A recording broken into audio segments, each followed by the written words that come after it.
I'd like to thank you all for joining us tonight. This is a very important cause, very near and dear to many of our hearts, all the names you just heard.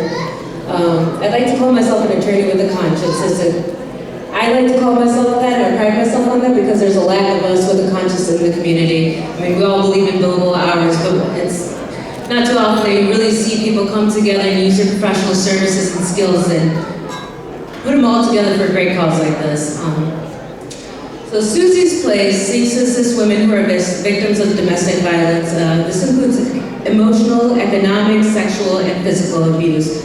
With your help, we aim to provide the necessary assistance to help these women with transitional housing, emotional support, and a diversified continuum of services focused on safety, empowerment, and self-sufficiency. Suzy's Place actively pursues community partnerships to raise awareness, provide these necessary services, and educate community members about domestic violence. Even though we have not opened our doors yet, we have already started providing a number of these services. Change the slide, please. These services include a physical safe haven for women escaping domestic violence. And one example of the physical safe haven is this property that one of our board members has generously donated.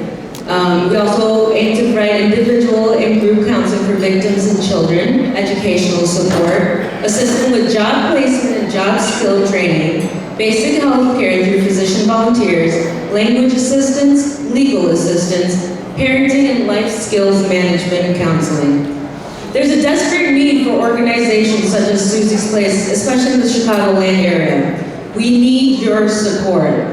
Many board members, again, have donated their time, funds, professional skills, their jewelry, and other valuable assets to make Suzy's Place a reality. Despite our efforts, and in light of the lack of state funding, Suzy's Place needs your help and generosity to operate properly. And in order to provide these victims of domestic violence the support that they need to get back on their feet. While being an attorney has made my heart soft to the subject matter at hand, my primary goal in life is to serve Allah subhanahu wa ta'ala, and primarily to please my Maker. The Quran mentions charity a number of times. And if you notice, the Quran mentions charity in the same sentence as it speaks of our requirement as Muslims to pray 5 times a day. That suggests how important charity is for all Muslims. That just as important as it is for us to pray 5 times a day, we are to be charitable and to help those in need, whether they're Muslims or not. Being charitable is very strongly urged upon Muslims, so much so that the Holy Prophet Muhammad sallallahu alaihi wasallam has said that on every limb of the body, doing a charitable deed is due every single day. Whether it's from the hands, the feet, the tongue, such as giving a generous comment to someone, making their day, putting a smile on their face. The Prophet, peace be upon him, also said that there is not a single person who cannot do a deed of charity upon one another.